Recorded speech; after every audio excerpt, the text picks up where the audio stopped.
Your stock trading institute में आपका welcome है। आप अपना वैल्यूएबल टाइम निकाल के यहाँ पे आए, इसके लिए मैं आपका अप्रिशिएट करता हूँ। तो मैं जानना चाहूँगा कि ऑलरेडी आप कौन-कौन है जो ऑलरेडी स्टॉक मार्केट में ट्रेडिंग या इन्वेस्टमेंट कर रहे हो ऑलरेडी? ये आप कर रहे हो और आप कर रहे हो? ओके, एक बार मुझे इंट्रोडक्शन दीजिए कि आपका नाम और आपका क्या प्रोफेशन है? Yes, My name is Kinjal and currently I work from home only.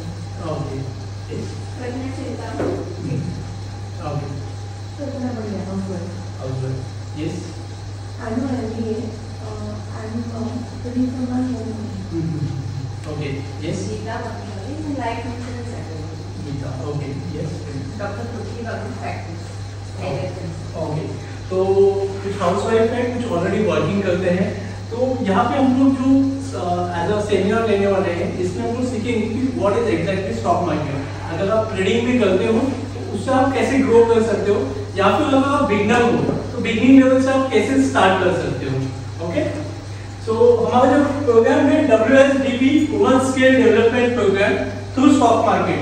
आप एक सेकेंड सोर्स ऑफ इनकम कैसे जनरेट कर सकते हो स्टॉक मार्केट से, एक पैसिव इनकम कैसे जनरेट कर सकते हो विदाउट योर एफर्ट। अगर आप जॉब करते हो या आप हाउसवाइफ हो, जो आपका वर्क है उसे विदाउट डिस्टर्ब किए बिना आप कैसे एक सोर्स ऑफ इनकम जनरेट कर सकते हो, ये हमारा इससे मोटो है कि एक वुमेन इंडिपेंडेंट कैसे हो सकती है थ्रू स्टॉक मार्केट।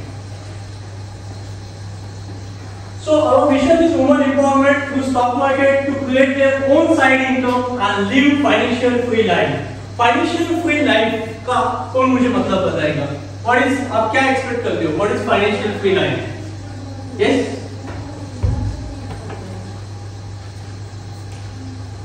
किसी के पास आंसर? Financial free life कि यहाँ पे एक आपका विदाउट, अगर आप वर्क करते हो तो विदाउट आपके वर्क के साथ साथ एक सेकेंड इनकम सोर्स आपसे जॉइंट अप हो जाता है। अगर आप वर्क में स्टॉप करते हो तो वो आपका एक सोर्स ऑफ इनकम आता ही रहता है। अगर आप कहीं पे बाहर भी जाते हो, आउट ऑफ कंट्री जाते हो, अब्रॉड में जाते हो या कहीं पे भी जाते हो, एक सोर्स ऑफ इनकम हमेशा आपको एक चालू होता है। इसे हम लोग कहते हैं फाइनेंशियल फ्री लाइफ। यहाँ पे विदाउट वर्क किए बिना आप कैसे अर्न कर सकते हो। So why stock market? Stock market क्या है एग्जैक्टली, कैसे वर्क करता है? तो हमने देखा होगा कि पैंडेमिक से सडनली बूम आया है स्टॉक मार्केट में। काफी सारे न्यू इन्वेस्टर्स या न्यू ट्रेडर्स स्टॉक मार्केट के लिए जानने के एक एक्साइटेड है, और जो ऑलरेडी कुछ ट्रेडर्स हैं जो ऑलरेडी स्टॉक मार्केट में वर्क करते हैं। तो आपने देखा होगा कि व्हाई स्टॉक मार्केट, क्योंकि इससे पहले अगर हम लोग देखते थे तो कुछ स्पेसिफिक कम्युनिटीज थी लाइक इंडिया में गुजराती फैमिलीज, मारवाड़ी फैमिलीज, कि यही स्टॉक मार्केट में ट्रेड करते थे, इन्वेस्टमेंट करते थे और इनको इस स्टॉक मार्केट के बारे में पता था। बट आफ्टर पैंडेमिक काफी सारे न्यू इन्वेस्टर इसमें आए, लोगों ने इसके बारे में जाना कैसे एग्जैक्टली चीजें वर्क करती है, कैसे हम अपना इन्वेस्टमेंट इसमें लगा सकते हैं और कैसे एक इनकम सोर्स जनरेट कर सकते हैं। तो कुछ रिटर्न्स है यहाँ पे अभी तक जो आप इन्वेस्टमेंट करते आ रहे थे या अभी भी कर रहे हो, राइट? एफडी में इन्वेस्टमेंट करते हो, गोल्ड में इन्वेस्टमेंट करते हो या फिर रियल एस्टेट में इन्वेस्टमेंट करते हो, am I right? तो अगर आप एफडी में इन्वेस्टमेंट करते हो आज के डेट में तो अप्रोक्सीमेटली 5 to 8% का आपको इंटरेस्ट मिलता है। यानी आप 1 लाख रुपए इन्वेस्टमेंट करते हो तो हर साल आपको एक 8,000 या 7,000 आपको एक इनकम सोर्स जनरेट होता है एफडी से, फिक्स्ड डिपॉजिट। गोल्ड में आप इन्वेस्टमेंट करते हो, लाइक आप अभी क्या है, गोल्ड का रेट क्या है? 56 के अराउंड। ओके, तो अगर आप एक 56 का अराउंड 10 ग्राम्स है, 10 ग्राम्स का गोल्ड बाय करते हो तो अप्रोक्सीमेटली जो आपका इन्वेस्टमेंट बढ़ता है हर साल वो 8 to 12% से आपका इन्वेस्टमेंट बढ़ता है गोल्ड में। रियल एस्टेट में आप इन्वेस्टमेंट करते हो तो 12 to 15% से आपका इन्वेस्टमेंट बढ़ता है। बट इसके कुछ ड्रॉबैक्स भी हैं। ड्रॉबैक्स भी है कि एफडी में इन्वेस्टमेंट करते हो तो आपको एक साल कंपलसरी रुकना ही रुकना है। अगर आप उससे पहले वो कैंसिल करते हो तो कुछ आपको चार्जेस कम मिलते हैं और कुछ पेनल्टी फीस भी आपको देनी पड़ती है। अगर आप गोल्ड में इन्वेस्टमेंट करते हो तो चोरी होने जाने का डर, या फिर जब आपको इमरजेंसी होती है आप वापस से गोल्ड बेचने जाते हो तो उसमें कुछ आपको ये मिलता है, डिडक्ट करके मिलता है, राइट? तो उसका एक जितना आपको बेनिफिट होता है वही वो आपको डिडक्ट करके दे देते हैं। रियल एस्टेट मिनिमम आपके पास 20, 30, 40 लाख का कैपिटल होना चाहिए रियल एस्टेट में इन्वेस्टमेंट करने के लिए, तभी आप इन्वेस्टमेंट कर सकते हो। बट स्टॉक मार्केट में ऐसी कोई भी लिमिट नहीं है। यहाँ पे अपना इन्वेस्टमेंट 100 रुपीज से स्टार्ट कर सकते हो, no limits. So what is stock market, एक बार पढ़िए। A stock market, also known as the equity, is a security that represent ownership. Ownership का मतलब यही है कि let's say yes, आपका तृप्ति। एक सिंपल लैंग्वेज में आपको बता देता हूँ, जो भी ये है स्टॉक मार्केट में, स्टॉक मार्केट एग्जैक्टली क्या होता है। तृप्ति है, और तृप्ति आप एक कंपनी का नाम मान लीजिए, आप एक कंपनी बिल्डअप करना चाहते हो और उस कंपनी का नाम क्या रखना चाहोगे आप? युवा, ठीक है। तृप्ति ने एक कंपनी बिल्डअप किया है जिसका नाम इन्होंने युवा रखा है। अभी क्या करेंगे, ये इनका बिजनेस ऑलरेडी एस्टैब्लिश है, इंडिया में चल रहा है, एक नई मुंबई लोकेशन में चल रहा है। ये अपने बिजनेस को एक्सपैंड करना चाहते हैं और सिटीज में पहुंचाना चाहते हैं और कंट्रीज में लेके जाना चाहते हैं, तो इनको कैपिटल की रिक्वायरमेंट लगेगी, राइट? कैपिटल, तो कैपिटल रेज करने के लिए दो ऑप्शन है। ये तो एक जाते हैं बैंक के पास, ओके, बैंक से लोन लेते हैं, उसके अगेंस्ट में इनको इंटरेस्ट रेट पे करना पड़ता है बैंक में। सेकेंड ऑप्शन ये है इनके पास कि ये स्टॉक मार्केट से फंड रेज करते हैं, ओके। अभी इनके पास 100% ओनरशिप है, कंपनी इनकी ही है। ये स्टॉक मार्केट में एंटर करते हैं। आईपीओ आपने कंसेप्ट सुना होगा, आईपीओ सुना है आपने स्टॉक मार्केट में? जब भी नई कंपनी कोई भी फंड रेज करती है तो उसे उस प्रोसेस को आईपीओ कहा जाता है, और इनिशियल पब्लिक ऑफरिंग। तो ने अपना आईपीओ लाया है मार्केट में, तो उससे क्या होता है, मान लीजिए यस अपना प्रज्ञा क्या करती है, प्रज्ञा इनकी कंपनीज की 10% शेयर्स बाय कर लेती है, XYZ प्राइस जो प्राइस डिसाइड होगा। अभी आपके पास 90% ओनरशिप हो, आपके पास 10% और एक इन्वेस्टर है जो आप इससे 10% शेयर्स खरीदते हैं, उसके अगेंस्ट में आप उनको कैपिटल प्रोवाइड करते हो। तो तृप्ति क्या करती है, अपना बिजनेस एक्सपैंड करती है, अपना बिजनेस बढ़ाती है ग्लोबली, और प्लांट्स बाय करती है, मशीनरी बाय करती है, या सर्विसेज प्रोवाइड करती है, तो जिससे इनका बिजनेस बढ़ता है। तो उससे क्या हो जाता है, इनको तो फायदा होगा ही होगा अगर इनका बिजनेस ग्रो होगा, बट जिनके पास शेयर्स है उनको भी इनका बेनिफिट होगा, ओके। लेट्स से मान लीजिए इनके पास 100 रुपीज, जब आपने शेयर्स बाय किया था इनकी कंपनीज का 100 रुपीज था, जैसे ये बिजनेस ग्रो होगा 110, 120, 130, जो आपके शेयर्स लिया है उनका आपको प्राइस बढ़ते देगी। एंड सिंपली स्टॉक मार्केट में सेम ऐसी ही चीजें वर्क करती है कि यहाँ पे आप स्पेसिफिक कंपनीज में पैसे लगाते हो और उसके अगेंस्ट में आप शेयर्स बाय करते हो, ओनर ऑफ द कंपनी। आप एक परसेंटेज वाइज एक ओनर बन जाते हो। यानी मान लो आपने कई सारी कंपनीज देखी होगी, देखिए आप रास्ते में आपको दिख रहे होंगे, Reliance, HDFC, Infosys, Tata, ICICI, Hindustan Unilever, आप प्रोडक्ट भी यूज करते होंगे। मान लो कि आप इनके अगर शेयर्स बाय करते हो तो इसका इनडायरेक्टली मतलब ये हो जाता है कि आप इसके 0.1% आप इसके ओनर हो। जितना आप ज्यादा शेयर्स बाय कर रहे हो किसी भी कंपनी में, उतनी आपकी ओनरशिप बढ़ती है, ओके। तो इस तरह से सिमिलर स्टॉक मार्केट में आप कंपनीज बाय करते हैं और सेल करते हैं, ओके। तो स्टॉक मार्केट एक सोर्स है जहां पे आप passive income, regular income, investment and trading. अगर आपका विजन लॉन्ग टर्म का है, कि मान लीजिए आपका विजन है आने वाले 1 साल का या 2 साल का विजन है, तो आप इसमें इन्वेस्टमेंट कर सकते हो, जिसे लॉन्ग टर्म इन्वेस्टमेंट कहा जाता है। अगर आपको शॉर्ट टर्म में अर्निंग करनी है, मान लो कि आपको वीकली बेसिस पे कुछ अमाउंट चाहिए या डेली बेसिस पे कुछ अर्निंग करना है, तो आप इसमें ट्रेडिंग करके अर्न कर सकते हो। There are two ways कि आप इसमें इन्वेस्टमेंट कर सकते हो, अगर आपका विजन लॉन्ग टर्म का है, आप अपने बच्चों के बारे में सोच रहे हैं या आपको कोई फ्यूचर में अलग गोल है, प्लान है, आपको गाड़ी लेनी है, आपको घर लेना है, तो आप इसमें इन्वेस्टमेंट कर सकते हो या फिर आप ट्रेडिंग कर सकते हो। So how can I invest in stock market? जो बिगिनर है, कैसे आप स्टॉक मार्केट में इन्वेस्टमेंट कर सकते हो? तो जैसे आप बैंक में जाते हो, बैंक में आपको सेविंग जो अपने अमाउंट है वो डिपॉजिट करने के लिए आपको सेविंग अकाउंट जरूरी होता है, तभी आप अपने फंड बैंक में जमा कर सकते हो। तो वैसे ही स्टॉक मार्केट में इन्वेस्टमेंट करने के लिए आपको डीमैट अकाउंट होना जरूरी होता है, जिसमें आप शेयर्स जो बाय करते हो, सेल करते हो, तो सारे आपके डीमैट अकाउंट में आते हैं। डीमैट अकाउंट पहले ये फिजिकल फॉर्म में होते थे, जो भी आप शेयर्स लेते हो फिजिकल फॉर्म में होते थे, अभी मोबाइल में आपके एप्लीकेशन में दिख जाते हैं।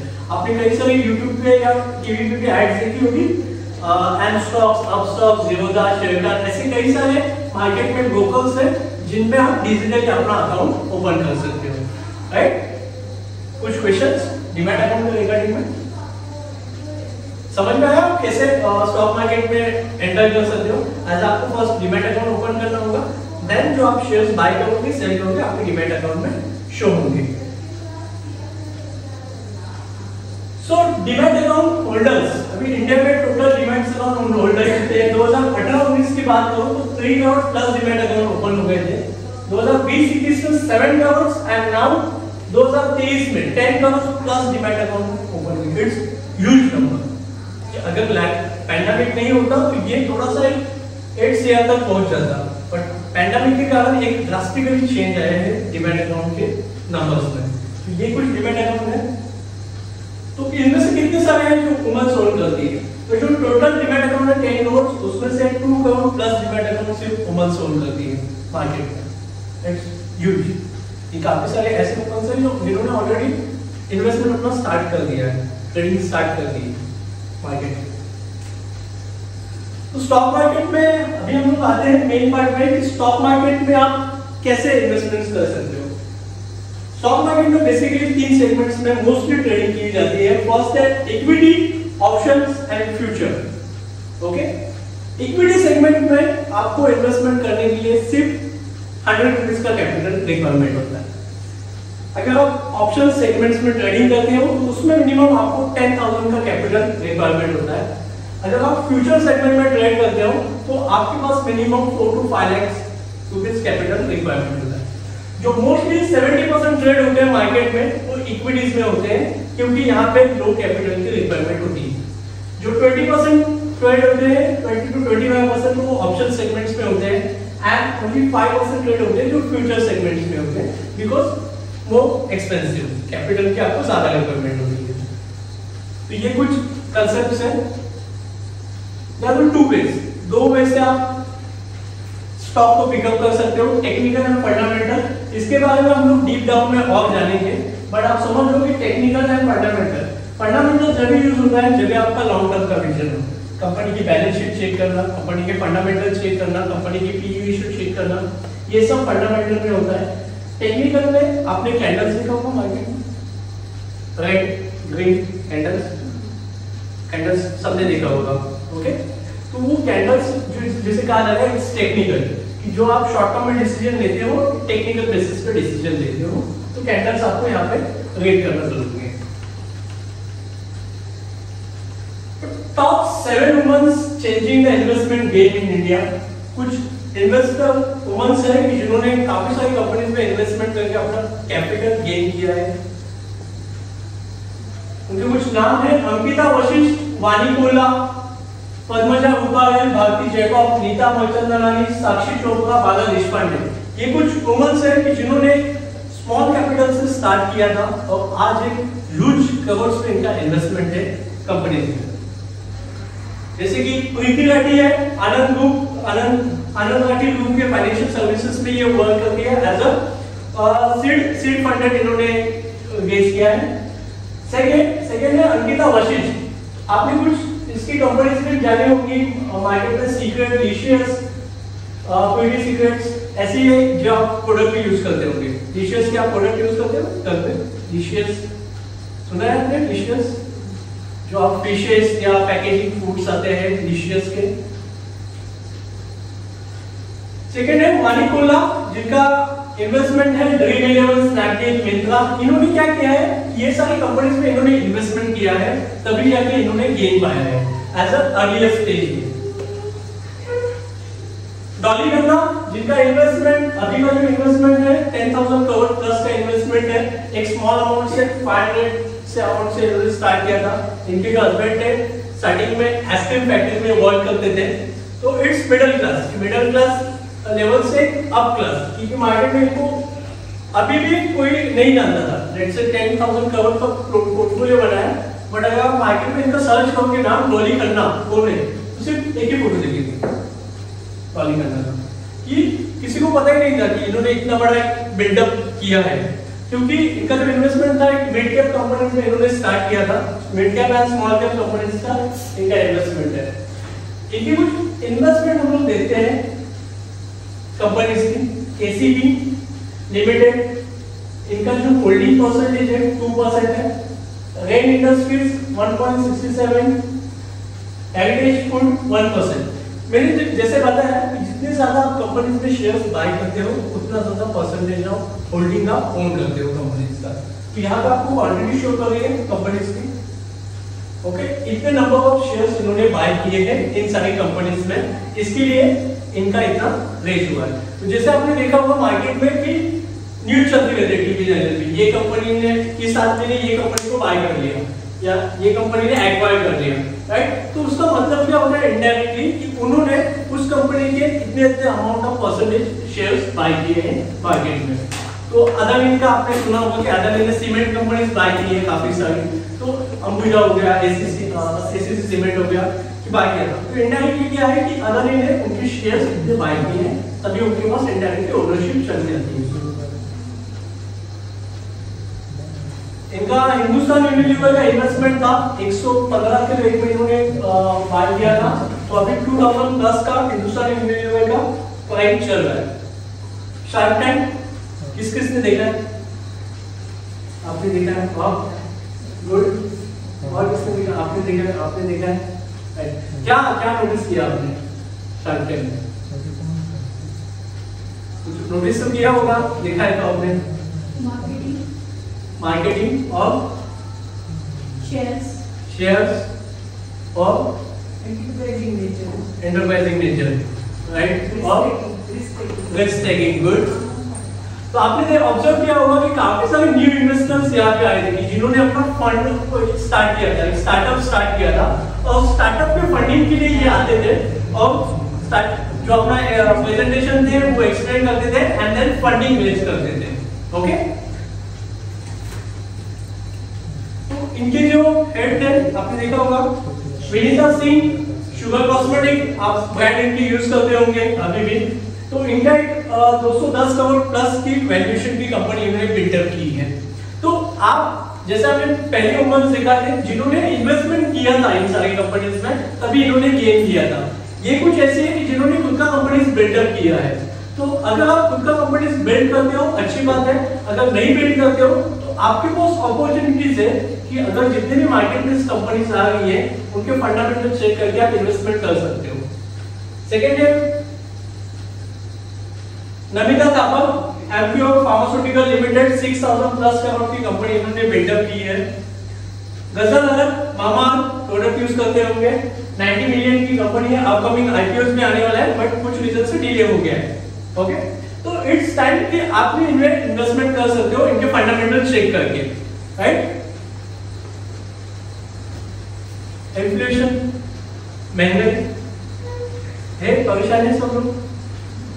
तो इन्फ्लेशन जो इंडिया में करंट इन्फ्लेशन रेट चल रहा है वो अराउंड ऐसा चल रहा है 2011 में 8%, 9%, 11%, अप्रोक्सीमेटली अभी का जो इन्फ्लेशन रेट है वो 6.6 to 7%। यानी क्या है, मान लीजिए आप एक शेयर बाय करते हो, अगर ये आज शेयर आप बाय करते हो तो 100 रुपीज की है।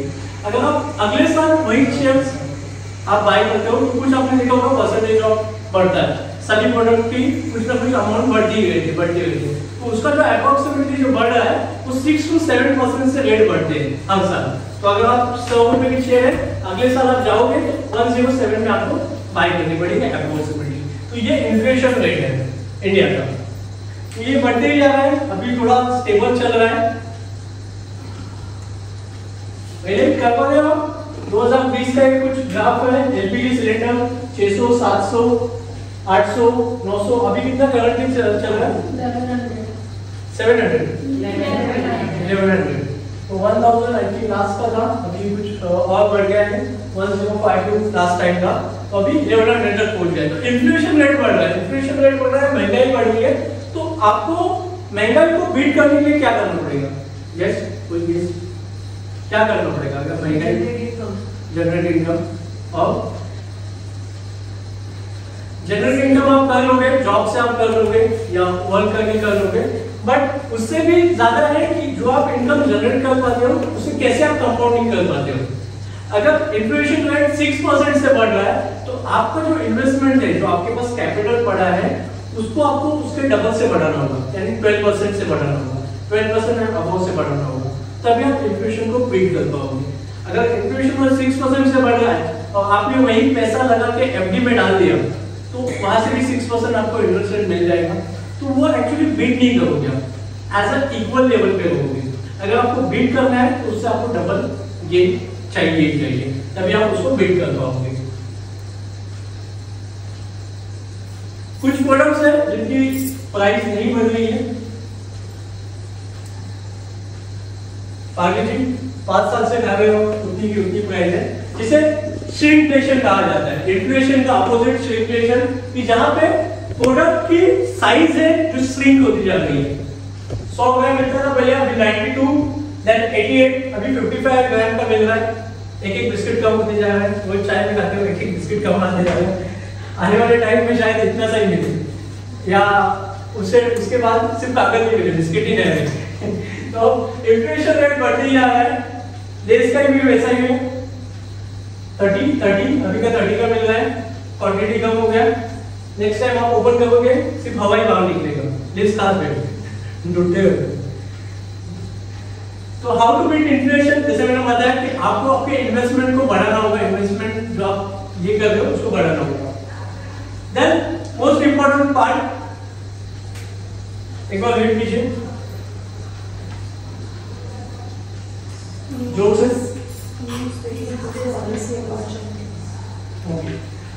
आपने देखा होगा कि आप न्यूज में देखते हो कि गवर्नमेंट कुछ ना कुछ पॉलिसीज लॉन्च करती रहती है। अब 1-2 महीने में, 2-3 महीने में या 3-4 महीने में कुछ ना कुछ पॉलिसी लॉन्च करती रहती है। तो अगर गवर्नमेंट पॉलिसी लॉन्च करती है तो उसको किसको ना किसको इम्पैक्ट होगा ही गवर्नमेंट पॉलिसी का। तो आपको अगर गवर्नमेंट पॉलिसी लॉन्च करी है तो आप उससे कैसे बेनिफिट उठा सकते हो, कैसे बेनिफिट ले सकते हो। गवर्नमेंट ने एक पॉलिसी लॉन्च किया था, EV, all vehicle to be converted electric vehicle by 2030। 2030 तक जितने भी इलेक्ट्रिक व्हीकल है, जितने भी अभी चल रही है मार्केट में, वो इलेक्ट्रिक व्हीकल में कन्वर्ट हो जाएगी। तो अगर ये गवर्नमेंट ने पॉलिसी लॉन्च किया है तो गेस व्हाट, आप कैसे फायदा उठा सकते हो, बोलिए कुछ आइडिया, कुछ आइडिया बोलिए। यहाँ ये सेमिनार आपके लिए बोलने के लिए। उस कंपनीज के शेयर बाय कौन सी कंपनी, जो भी राइट, जो इलेक्ट्रिक और व्हीकल बनाती है और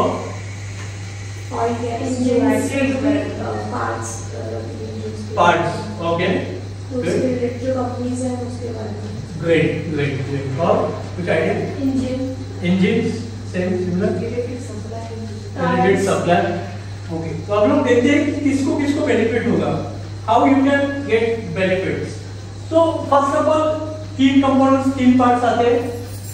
बैटरीज, जो बैटरीज बनाती है वो companies, electric car vehicle, and batteries बनाने के लिए मोस्टली जो केमिकल का यूज होता है जिसे इथेनॉल कहा जाता है, इथेनॉल।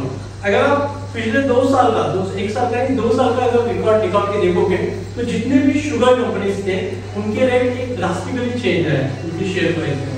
क्यों चेंज आया है, क्योंकि जो शुगर बनाती है उसी से, जब भी शुगर का प्रोसेसिंग होता है तो उसी से एक केमिकल निकलता है जिसे इथेनॉल कहते हैं, ओके। तो जो भी कंपनी इथेनॉल बना रही थी या शुगर बना रही थी तो उनका एक शेयर प्राइस में ड्रास्टिकली चेंज आया। सेकंड, बैटरीज कंपनी बनाने वाली, एंड थर्ड जिनके आप इलेक्ट्रिक व्हीकल यूज करोगे। अभी ये इलेक्ट्रिक व्हीकल मार्केट में कौन सी चल रही है, क्या नोटिस किया आपने, कौन सी गाड़ी बना रही है इलेक्ट्रिक व्हीकल? टाटा, सबको पता है कि टाटा के आजकल मार्केट में सभी जगह आपने देखा होगा कि टाटा के व्हीकल चल रहे हैं। तो इनडायरेक्टली क्या होगा, आने वाले टाइम में किसका शेयर प्राइस बढ़ेगा, टाटा मोटर्स। तो ऐसा आपको फाइंड आउट करना है कि अगर गवर्नमेंट कोई भी पॉलिसी लॉन्च कर रही है तो मैं उसका कैसे बेनिफिट उठा सकता हूँ, या कौन सी शेयर पे इसका इंपैक्ट होगा जिससे इसका प्राइस चेंज हो जाएगा, ओके। सेकेंड, गवर्नमेंट ने एक दूसरा प्रोजेक्ट लॉन्च किया है, national high speed corporation of India bullet train, जो कि 1,08,000 करोड़ का प्रोजेक्ट है। तो गेस किसको फायदा होगा, मोदी जी को, चाइना को, जापान को, किसको होगा? जो मुंबई से अहमदाबाद बन गई है अभी, बुलेट ट्रेन सबने सुना होगा आपने, क्योंकि मेरे तो घर के पीछे से जाती है, सुबह देखता हूँ, अभी तक बनी नहीं, कंस्ट्रक्शन चल रहा है। सो इसका भी बेनिफिट होगा, किसको होगा, क्या लगता है? आज यूजर्स को होगा ही होगा जब भी बनेगी ट्रेन, जो भी है राइट, स्पेयर पार्ट्स, ओके करेंगे ओके। मोस्टली जिनको फायदा होगा जो ये कंपनीज का बीड जीतेंगे, राइट, जो कंस्ट्रक्शन का हाई कंपनीज का जितने भी इंडिया में ब्रिजेस बन रहे, टनल्स बन रहे, डैम्स बन रहे, उनका बीड निकलता है, बीड यानी टेंडर होता है, ओके। तो जो कंपनी टेंडर विन करती है उनको उनका मोस्टली बेनिफिट होता है। तो इंडिया में जो भी आप ब्रिज देखते होंगे, टनल्स देखते होंगे, वो एक कंपनी है जो आपने सुनी होगी, L&T सुना है आपने सबने, L&T कंस्ट्रक्शन। तो ये जो बीड है वो L&T कंस्ट्रक्शन ने जीती है, जिससे क्या होगा, इनडायरेक्टली इनके शेयर प्राइस पे इफेक्ट होगा। अगर कंपनी कोई भी बड़े प्रोजेक्ट एक्वायर कर रही है, ओके, तो इनडायरेक्टली शेयर पे उनका प्राइस, जैसा हमने फर्स्ट देखा था कि इनकी कंपनी जितनी ज्यादा ग्रो होगी उतना ज्यादा फायदा होगा शेयर होल्डर को, जिन्होंने इनके शेयर्स बाय किए हैं, ओके। तो वैसे ही जितनी ज्यादा कंपनीज ग्रो होगी उतना उनके शेयर होल्डर को फायदा होगा। अभी शेयर होल्डर कौन है? अगर आपने शेयर्स लिए हैं तो, अगर नहीं लिए तो भूल जाओ। तो आगे से आप ध्यान रखोगे कि कौन सी कंपनीज है जिनमें आपको इन्वेस्टमेंट करना है, और फाइंड आउट करोगे कि क्या न्यूज़ चल रही है मार्केट में, कैसे है, क्या सब चीजें हैं। अभी थर्ड आप बताओ, मैं नहीं बताऊंगा। ये तो बैंक से हो गया, फ्यूचर रिटेल, बिग बाजार के आप जाते हो, मॉल में जाते हो, शॉपिंग सेंटर में जाते हो, काफी सारे स्टोर क्लोजअप हो गए, राइट।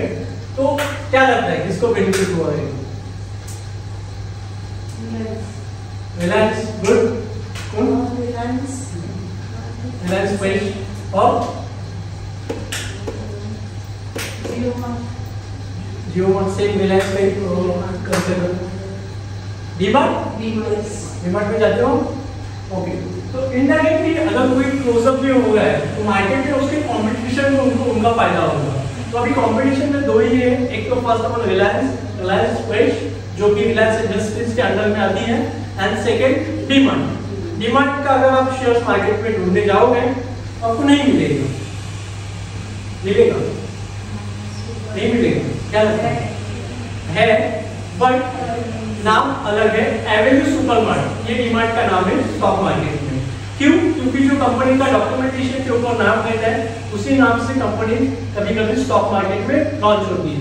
तो आप जब इस डीमार्ट का आपको शेयर्स बाय करना रहेगा तो आपको एवेन्यू सुपरमार्ट एंटर करना होगा और बाय करना होगा, राइट। इनके competitors DMart, Reliance and DMart.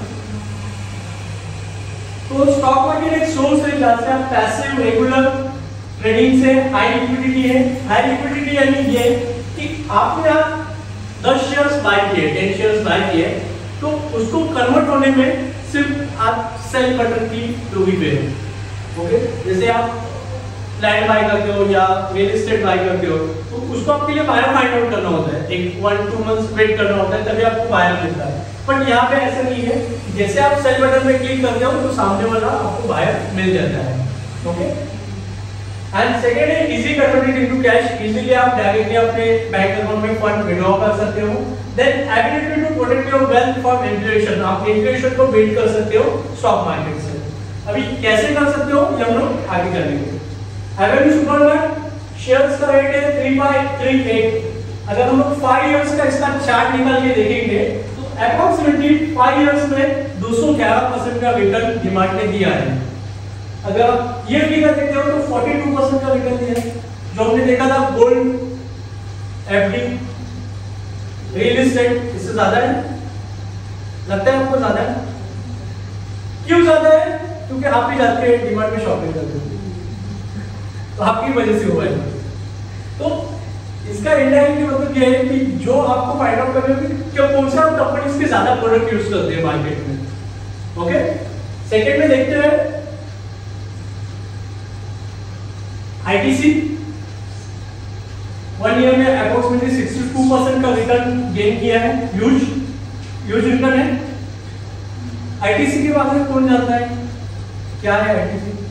ITC के बहुत सारे जैसे आईटीसी होटल भी है, आईटीसी के प्रोडक्ट्स भी है। यस आप घर पे इन्हीं के प्रोडक्ट यूज करते हैं।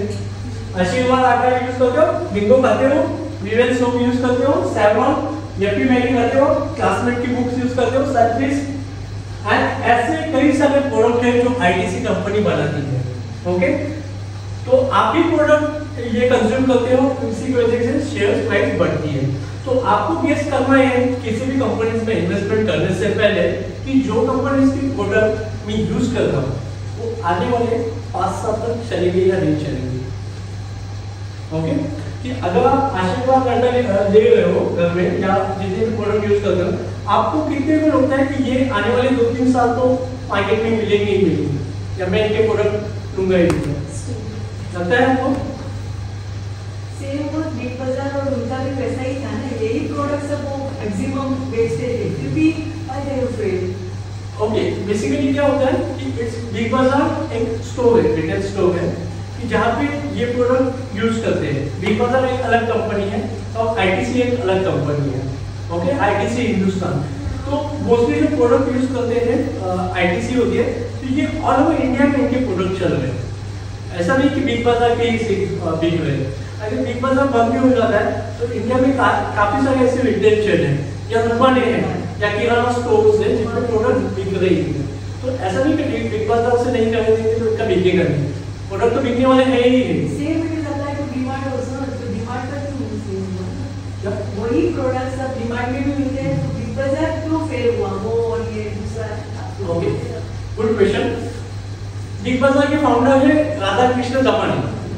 ओके, तो अभी मैं आपको स्टोरी बताता हूँ, क्वेश्चन आ गया। बिग बाजार जब ये कंपनी एस्टैब्लिश हुई थी तो बिग बाजार के आप जितने भी स्टोर देखोगे ना ऑल ओवर इंडिया में, उन्होंने क्या किया, मॉल बन गया, वही सारे शॉपिंग सेंटर बन गए, तो उन्होंने क्या किया था, सभी जितने भी स्टोर थे वो रेंट से लिए थे। ओके, तो आपको भी पता है कि जब भी आप कोई भी रेंट पे प्रॉपर्टी लेते हो तो हर महीने आपको रेंट दे देंगे, 2 लाख 3 लाख 5 लाख 10 लाख 15 लाख 20 लाख, ये आपको रेंट जाना ही जाना है। तो जितने भी इनके स्टोर्स थे उनको सबको रेंट देना ही था। बट अपोजिट में थे इनके राधा कृष्ण दमानी जो डीमार्ट है। डीमार्ट ने स्लोली ये किया था, अपना बिजनेस एक्सपेंड किया था।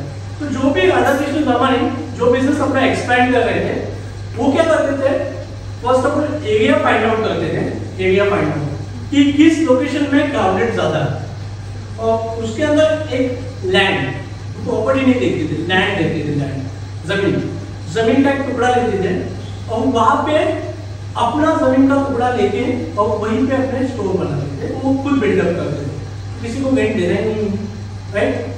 तो मैं आगे चलकर क्या हुआ कि रेंट तो इनका बढ़ गया, बिग बाजार का रेंट बढ़ गया, पर डिमांड के साथ ऐसा नहीं हुआ क्योंकि किसी को रेंट देना ही नहीं है। तो एक दिन ऐसा आ गया कि ये लोन को रिपेमेंट करने में, क्योंकि इन्होंने जो बिजनेस एक्सपेंड किया तो लोन से ही किया था एक्सपेंड, तो एक दिन ऐसा हो गया कि इनको मुश्किल होने लगी कि अपने एक्सपेंसेस नहीं चुका पाए, इसके लिए बिग बाजार करप्ट हो गए और डिमांड स्लोली भले स्लोली इन्होंने अपने प्रोडक्ट या सर्विसेज लॉन्च किए, बट ह्यूज एक आप बोल सकते हो कि किसी को रेंट ना देने की वजह से यहाँ तक पहुंच गई। ओके, तो आप जितने भी देख रहे हो इट्स ओन, डिमांड खुद ओन करता है वो प्रॉपर्टी, जितनी भी प्रॉपर्टी हो। नेक्स्ट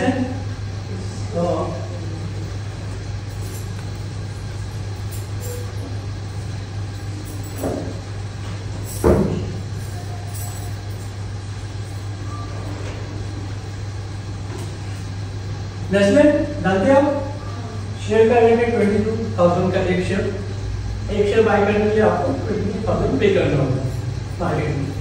5 इयर्स में 127% का रिटर्न, 26% ईयरली का, भले थोड़ा सा कम हो बट इट्स गुड।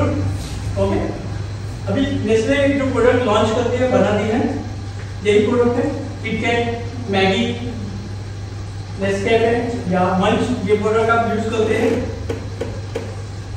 राइट। तो अभी यहाँ पे आपने देखा होगा कि शेयर का रेट हाई, तो आप क्या करोगे, बाय करोगे या नहीं करोगे?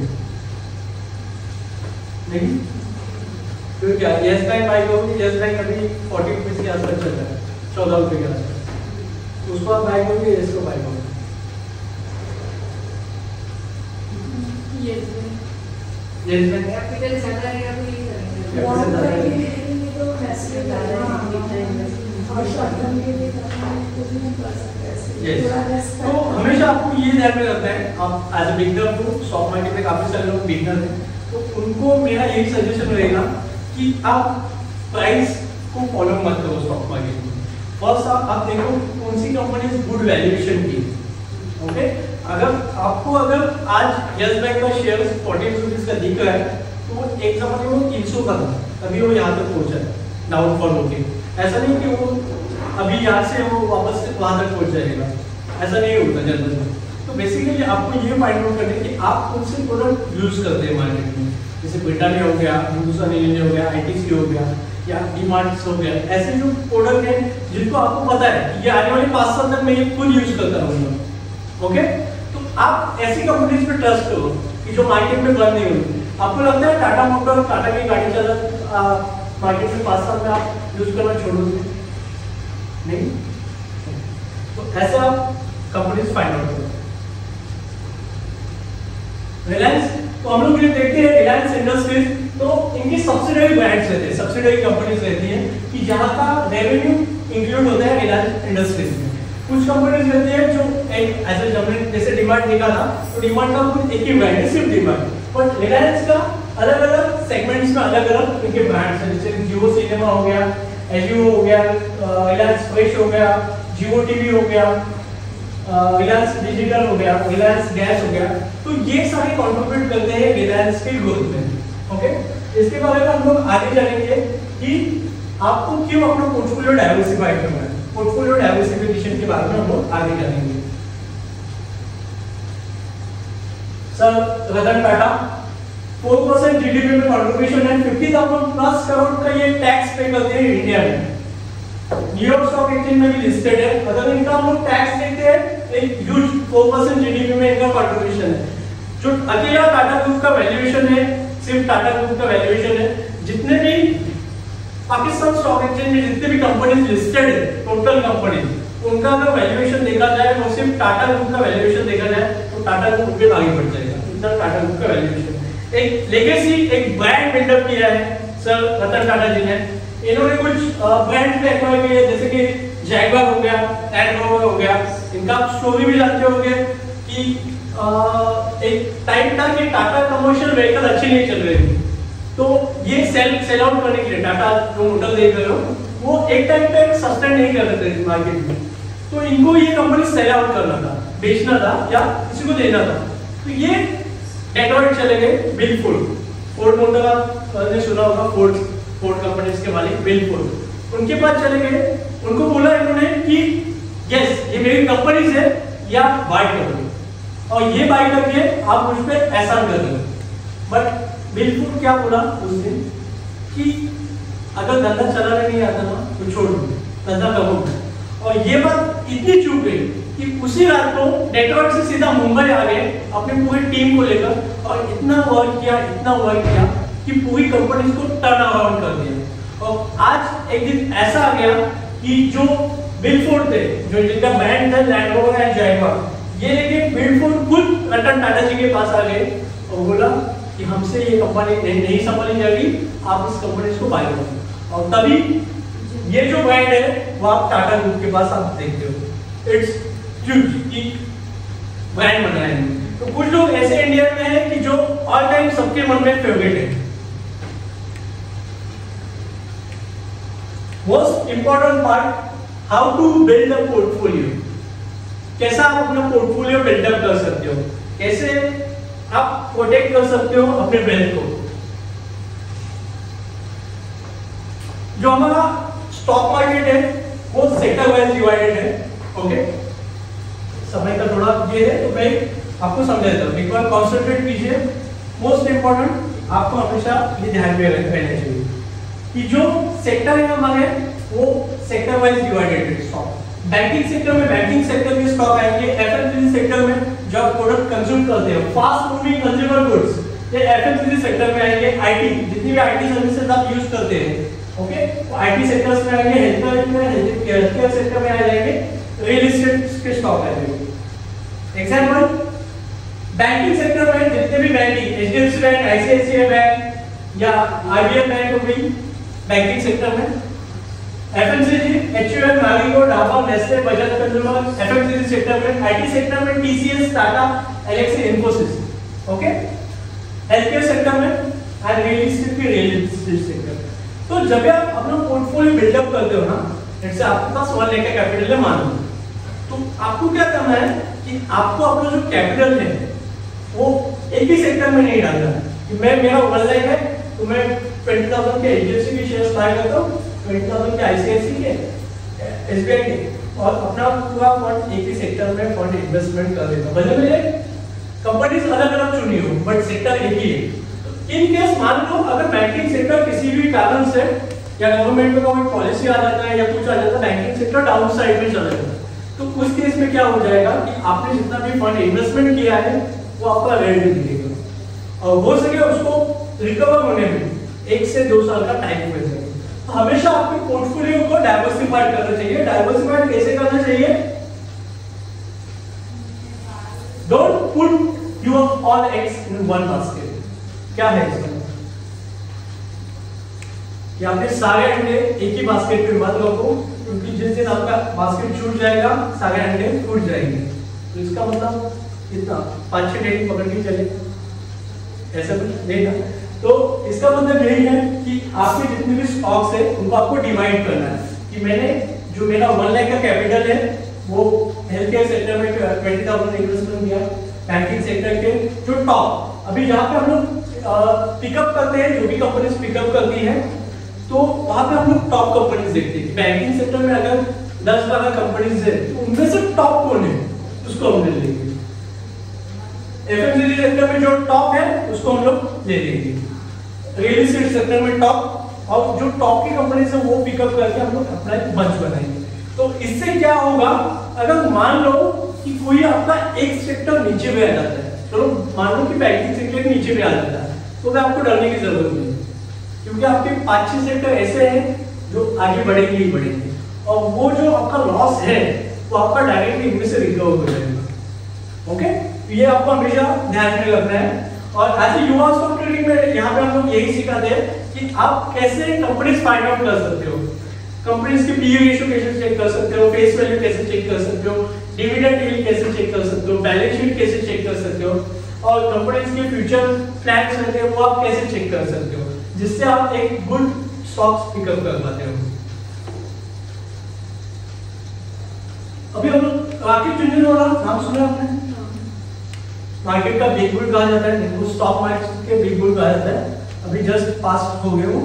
तो हम लोग देखते हैं उनका पोर्टफोलियो कि हम लोग ने हमेशा सुना है कि उन्होंने टाइटन में कुछ 3 रुपीज से पोजीशन बनाने बेटर की थी, आज 2010 का उनका रेट चल रही है, एक ह्यूज रिटर्न उन्होंने अर्न किया। तो ये इनका पोर्टफोलियो है कि जहां पे उन्होंने टाइटन में 712x, x मतलब क्या है, 1x मतलब अगर मैं 1 लाख रुपए इन्वेस्टमेंट करता हूं तो मुझे उसके ऊपर 2 लाख मिलता है, अगर मैं 2 लाख इन्वेस्टमेंट करता हूं तो उसके ऊपर 4 लाख मिलता है, इसका मतलब 1x। तो 712x 712x का रिटर्न इन्होंने जनरेट किया। ऐसे कई सारे इनके यूज है, Fortis healthcare 22%, rallies 33, Discord 72, agrotech 83, ऐसे इन्होंने रिटर्न्स अर्न किया। क्यों रिटर्न अर्न किया है? क्योंकि इन्होंने अपना पोर्टफोलियो बिल्डअप किया। एक नोटिस किया हमने, इन्होंने पोर्टफोलियो, ऐसा नहीं कि इन्होंने एक ही कंपनीज में अपने सारे फंड इन्वेस्टमेंट किए। मान लो कि अगर यहाँ पे एस बैंक में इन्होंने अपना सारा पैसा डाला होगा तो क्या हुआ होगा? 76% लॉस। डिश टीवी 80%, सिर्फ 20% का बेनिफिट बच जाता है। 1 करोड़ इन्वेस्टमेंट किए होते सिर्फ 20 लाख बच जाते, 80% लॉस हुआ होगा। तो हमेशा आपको ध्यान रखना है कि आपका पोर्टफोलियो भी डाइवर्सिफाइड होना चाहिए। ओके, तो ये कुछ रिटर्न्स है कि उन्होंने भी गलती की, ऐसे नहीं कि आप जिनमें इन्वेस्टमेंट करोगे वो आपकी रहती ही ऊपर चले जाएगी। नो, कुछ कंपनी डाउन चलेगी, बट आपको डरने की जरूरत नहीं है, क्योंकि बुल एंड बियर का अलग अलग लिमिटेशन है। बुल का लिमिटेशन क्या है और बियर का लिमिटेशन क्या है कि बियर हमेशा नीचे जाता है, बुल हमेशा ऊपर जाता है। तो नीचे जाने का लिमिटेशन रहता है कि आपका जो 100 रुपीज आप इन्वेस्टमेंट करोगे वो नीचे जाने का चांस कितना रहेगा, 100 to 100 हो सकता है, 0। ओके, और बुल का लिमिटेशन क्या है, 100 का 200 भी हो सकता है, 200 का 300 भी हो सकता है, 300 का 1000 भी हो सकता है, 2000 भी हो सकता है। ये बियर का नो लिमिटेशन है। ओके, तो आपको डरने की जरूरत नहीं है, आपको पोर्टफोलियो डाइवर्सिफाई करना है। Second, value price. Value and price क्या है, आप मार्केट में जाते हो, टमाटर बाय करते हैं, टमाटर क्या क्या क्या ऑब्जर्व करते हो, 3 टमाटर वाले बैठे हैं, सब टमाटर ही बेच रहे होंगे। फर्स्ट ऑफ ऑल जाते हो, क्वालिटी देखते हो, इसका अच्छा है, टमाटर अच्छा है, क्वालिटी अच्छा है, तो उसमें से 2 पिकअप करते हो, चलो ये दोनों का क्वालिटी तो अच्छा है, इनमें से ले लो। इनमें से भी मैं प्राइस देख रही हूँ, प्राइस जो बेस में है तो वो प्राइस करता हूँ। सो 2 आप चीजें हमेशा नोटिस करते हो, फर्स्ट है वैल्यू एंड प्राइस। ओके, तो स्टॉक मार्केट को बेटर आप ही समझ सकते हो, बाकी कोई नहीं समझ सकता। सो यही आपको फॉर्मूला फॉलो करना है स्टॉक मार्केट में कि जो आप प्राइस पे कर रहे हो वो फेयर है या नहीं, उस स्टॉक को जस्टिफाई कर रहे हैं या नहीं कर रहे हैं, तो वही आपको स्टॉक्स पिकअप करने हैं। एंड प्लस प्राइस वैल्यू, दोनों भी आपको चीज देखनी है स्टॉक मार्केट में इन्वेस्टमेंट करने से पहले। राइट,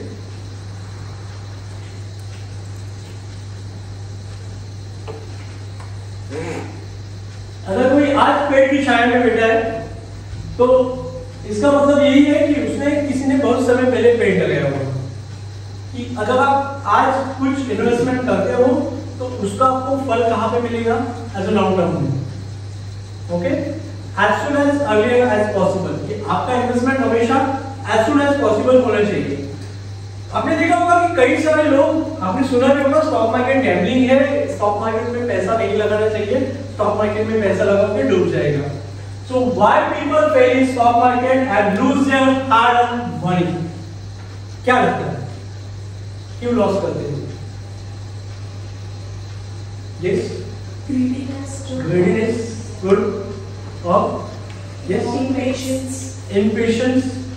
क्या लगता है मैडम? आपने सुना होगा स्टॉक मार्केट नहीं किया ना, स्टडी नहीं किया, गुड, और रॉन्ग मैथ्स। ओके, और क्या लगता है क्यों लोग लॉस करते हैं स्टॉक मार्केट? Improper study. तो अब हम कुछ रीजन देखते हैं कि क्यों लोग, यही रीजन है आपके। बाय ऑन टिप्स, टिप आई है, ले लो।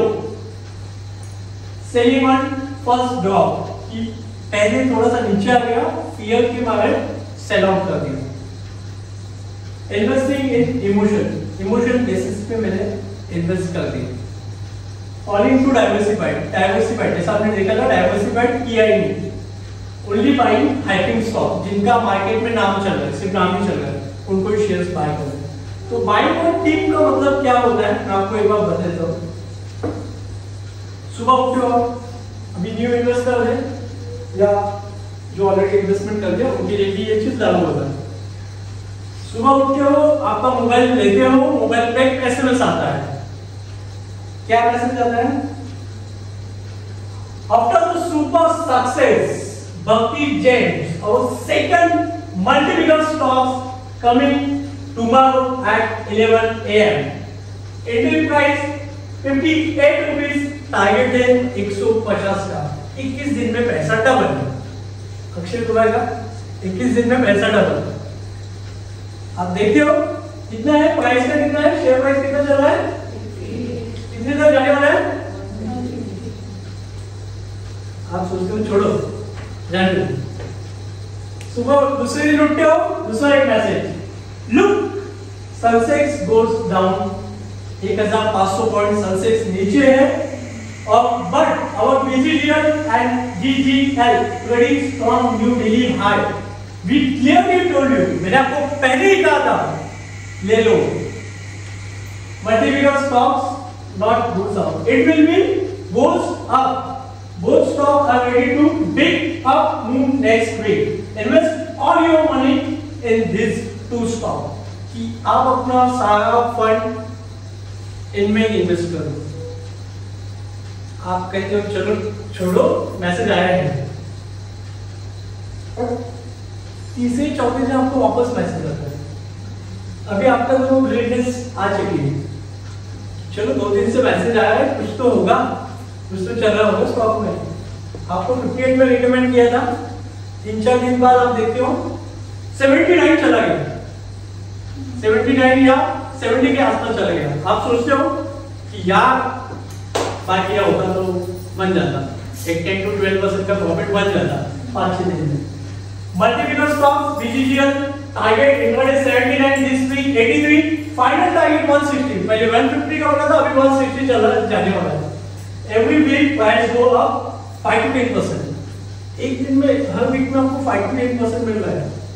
एफडी में आपको एक साल रुकना पड़ेगा किसी में, तो आप ऐसे न्यूज को फॉलो करोगे या नहीं करोगे? नहीं, क्यों नहीं करोगे?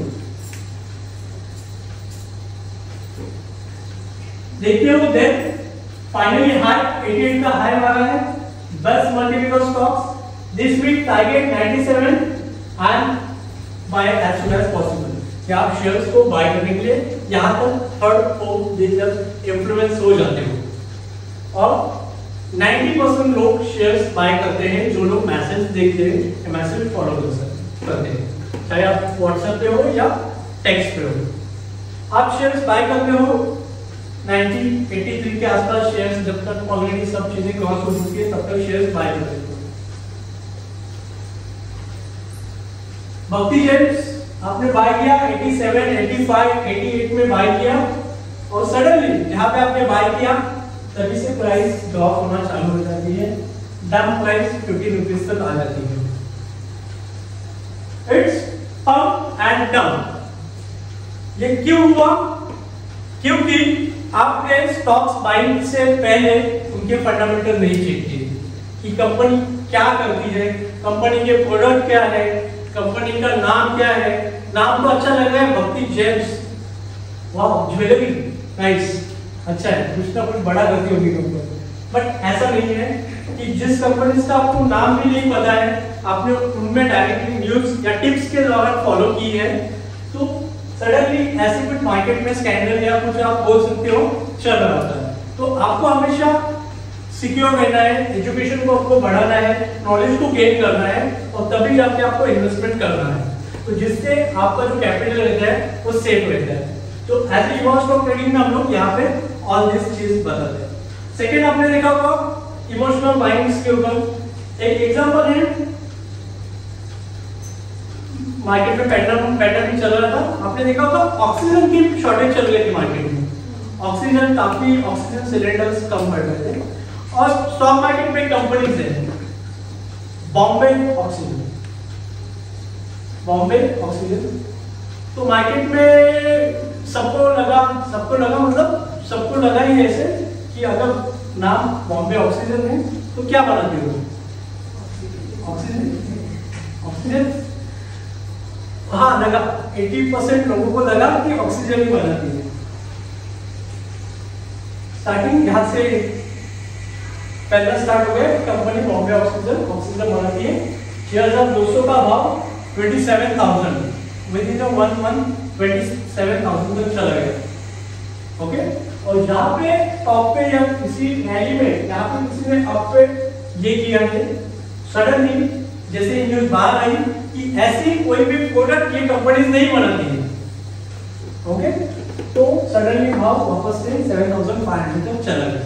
तो इसमें क्या होगा, अगर आपने टॉप पे भी बाय किया है 20,000 तक, इट्स लॉस, कि आपको ये लॉस फेसिंग करना होगा। क्यों लॉस फेसिंग करना होगा? क्योंकि यही रीजन है कि इलिटरेसी, कि आपने किसी के रिकमेंडेशन को फॉलो किया, इमोशनल बाइंग किया, टिप्स किया, या जो आपके सोच रहे थे आप इमोशनल बेसिस पे बाइंग करना की, चलो सिमिलर नाम में सिमिलर चल रहा है, ऑक्सीजन की शॉर्टेज भी चल रही है, सब सही से जा रहा है, तो स्टॉक सिलेक्शन गलत हो गया आपका।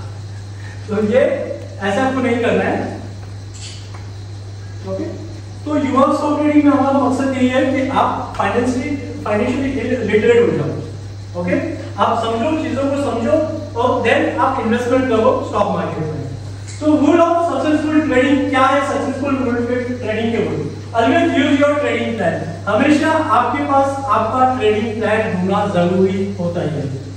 Trade trading like a business, हमेशा जो इन्वेस्टमेंट करोगे उसको हमेशा बिजनेस की तरह समझो। जैसे हम लोग बिजनेस में देखते हैं कि प्रॉफिट एंड लॉस बराबर से चल रहा है नहीं चल रहा है, सब वर्कर्स जो है हमारे वो बराबर से काम कर रहे हैं या नहीं कर रहे हैं, हमको कहाँ पे लेके जाना है बिजनेस को। तो वैसे ही हर मंथ या हर वीक अपनी जो स्टॉक ली है उसको एनालिसिस करो। Then use technology to using your advantage. अलग अलग टेक्नोलॉजीज रहती है स्टॉक फाइंड आउट के लिए। तो एज ए युवा स्टॉक ट्रेडिंग में हम लोग यहाँ पे यही सिखाते हैं कि आप कैसे टेक्नोलॉजी का यूज करके स्टॉक पिकअप कर सकते हैं। तो and then protect your trading well capital, become a student, हमेशा सीखते रहो मार्केट से।